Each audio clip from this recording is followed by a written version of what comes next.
ഏതൊരു കാര്യവും കുട്ടികൾ ചോദിച്ച ഉടനെ വാങ്ങിച്ചു കൊടുക്കുന്നത് തെറ്റാണ്.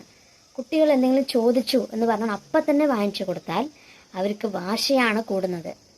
നമ്മളെന്താ ചിന്തിക്കുക, നമ്മൾ കാര്യം വാങ്ങിച്ചു തരാനില്ലല്ലോ, ആ സമയത്ത് നമുക്ക് ഫിനാൻഷ്യൽ ഡൗൺ ആയിരുന്നല്ലോ, അപ്പോൾ കുട്ടികൾ എന്ത് ചോദിച്ചാലും അവർ ആഗ്രഹിക്കുമ്പോഴേക്കും നമ്മൾ വാങ്ങിച്ചു കൊടുക്കാമല്ലോ എന്ന് ചെയ്യുന്നത് ഒരുപാട് തെറ്റാണ്. കുട്ടികൾക്ക് കോസ്റ്റ്ലി ആയിട്ടുള്ള സാധനങ്ങൾ കൊടുക്കരുത്.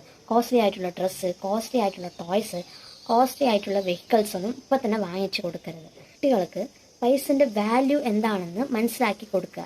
ഒരു ടോയ് വാങ്ങിച്ചു കൊടുത്തിട്ട് ഇത് 100 രൂപയാണ് 100 രൂപയാണ് 100 രൂപയാണെന്ന് വെറുതെ പറയാൻ പാടില്ല. ഈ ടോയ് ഭംഗിയുള്ള ടോയാണ്, ഇത് 100 റുപ്പീസാണ് മോനെ, ശ്രദ്ധിച്ച് പെരുമാറണം, ശ്രദ്ധിച്ച് ഓട്ടണം, സൂക്ഷിച്ച് വെക്കണം എന്ന് പറയണം.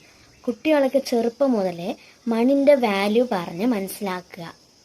ഒരു കാര്യം ശ്രദ്ധിച്ചിട്ടുണ്ടോ, ഏതെങ്കിലും ഒരു വിഷയം കുട്ടികളോട് ചെയ്യണ്ട എന്ന് പറഞ്ഞു നോക്കൂ, അപ്പം തന്നെ ചെയ്യൂ അവർ.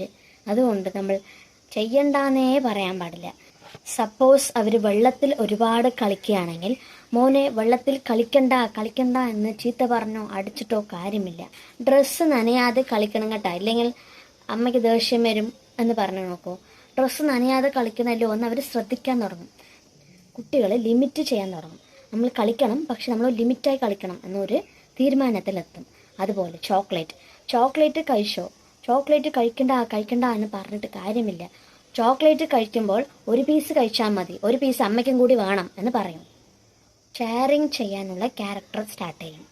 കുട്ടികൾ ചെയ്യുന്ന ഓരോരോ പ്രവൃത്തിയിലും നമ്മൾ അതിലുള്ള ഇമ്പ്രൂവ്മെൻറ്റ് ചെയ്യാനാണ് നമ്മൾ ട്രൈ ചെയ്യുന്നത്. കുട്ടികൾക്ക് ഹെൽപ്പിംഗ് ടെൻഡൻസി പറഞ്ഞു കൊടുക്കുക. അമ്മ എന്തെങ്കിലും വർക്ക് ചെയ്യുമ്പോൾ അവരിനോട് ഈ സാധനം കൊണ്ട് വെച്ചിട്ട് വാ, ഈ സാധനം എടുത്തിട്ട് വാ എന്നൊക്കെ ചെറിയ വർക്ക് കൊടുക്കുമ്പോൾ അവർക്കത് ഇൻട്രസ്റ്റ് കാണും.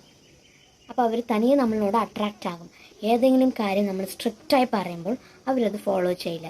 കുട്ടികളോട് പെരുമാറുമ്പോൾ ചില ട്രിക്സുകൾ യൂസ് ചെയ്ത് പെരുമാറുക. ബെസ്റ്റ് ഫ്രണ്ട്ലി പാരൻസ് ആകാൻ ട്രൈ ചെയ്യുക. Thank you.